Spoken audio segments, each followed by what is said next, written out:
great multi-talented person, Dr. Tero Mustonen. He's a well-known scientist, geographer. He has published articles in famous journal Science, and then he's leading one of the groups of IPCC reporting, and he's kind of father of this project, but he will tell more about it. And then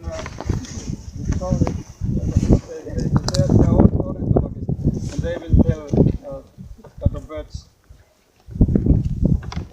you can find here. Oh, your name is? I'm Jalan. I'm an intern. Jalan. Okay. So, but now, Tero, you can explore this floor.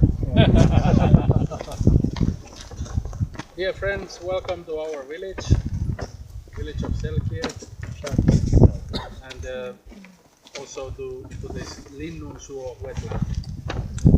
I'm very happy to see you, and I hope you feel like home. We are very there are no. Here is still my home. Yes, it's a little bit cold to Indonesia compared, but sorry for that. To us, this is the warmest day of the spring. And thank you, of course, to Professor and all of your staff for organizing this visit. I hope that we will have a wonderful exchange and some thoughts about peatland restoration together. And the way we are trying to organize it is for me to give rather short introduction, what's going on here and why, and then Ari and myself will explain some words about birds as bioindicators.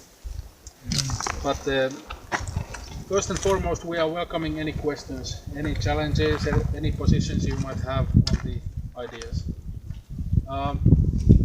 Unfortunately, I have never visited your beautiful and vast country, but I have met some of the limnological staff and experts from there on river restoration. So I'm very humbled and thankful that you are visiting our village. Thank you. You're welcome. It's a great honor. The village where we are now, even though it's quite close to the urban area of Jounsuu. How long are you staying in Finland? 2 years. 2 days. Jounsuu, 6 days.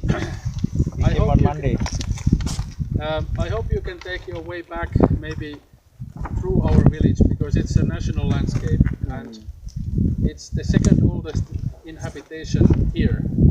It's a very ancient and traditional village considered by our society, so I hope that even though this peatland is quite modern, but you might have a chance to see the landscapes as well. Selkie village has 300 people. We have a mix of incomes, and we still have a village school and try to maintain elements of a small community, despite the fact that we are all living in a global age and everything is changing, as you know. To give you a context of why we are here and what this has to do with the peatland restoration, 8 years ago on this site was, as you are probably familiar, a peat production site for energy.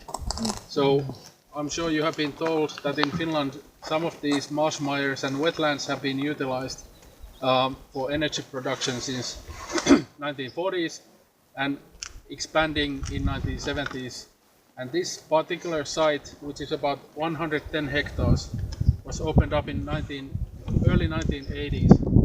So it was roughly 30 years old in the year 2010. But then something went horribly wrong. And unfortunately there was a discharge or an environmental pollution from this site going downstream. And it killed all the fish in our little river. And that was that you can see if you drive on your way through the village back to Jounsuu. And why did the fish die can be explained by two factors.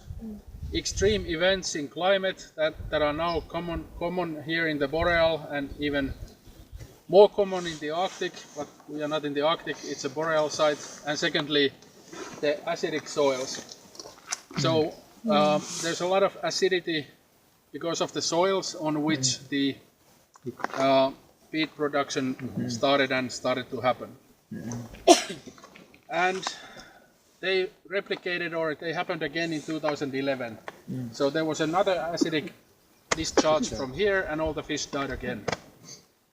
And unfortunately at that time my role as the head of the village was to go to the company, Vapo, who was operating this site, and tell them that your actions have been causing trouble and now you have to be responsible for the things you have caused. And without going further into details today, I can go into them if you have interest, but just to give you a very clear view, the company took responsibility for their actions, and the only way to control acidic soils globally is to submerge them underwater. That's what you see. So they created, using hundreds of thousands of euros, large wetland on top of the former peatland extraction site in order to control the acidity. The pH, if you want to have some indication numbers, the pH was at its worst 2.77 when it was released from this behind you, this small stream.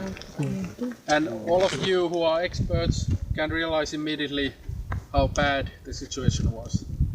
Concentration of iron, which is also quite prominent on the soils, was 330,000 micrograms per liter. So these are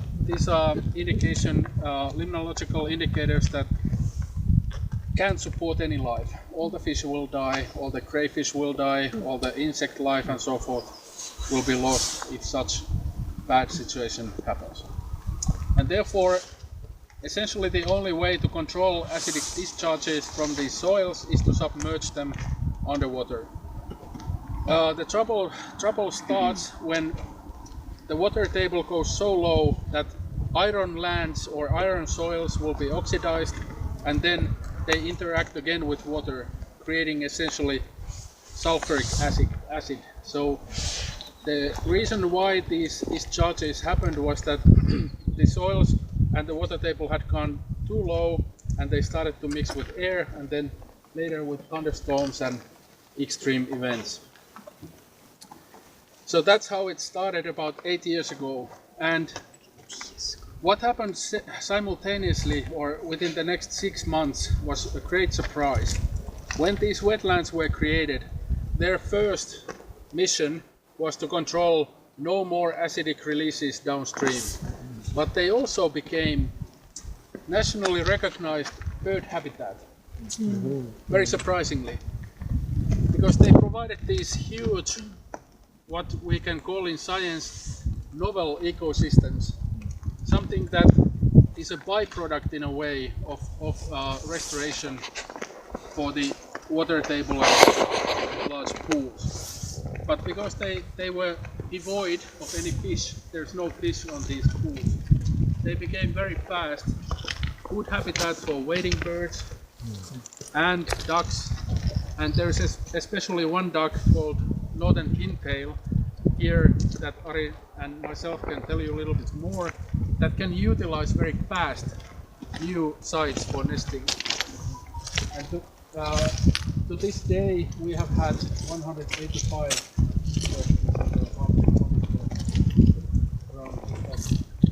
I don't know the exact number, but maybe around. So roughly 185 bird species are visiting here, and some of them are nesting, which is a huge number.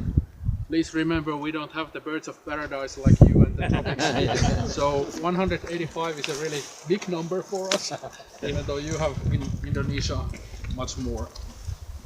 Secondly, this site has become very significant for Arctic flyway of birds. So when you have the Arctic birds like geese, eagles, hawks, waiters, others who are, as you can see behind you, on the way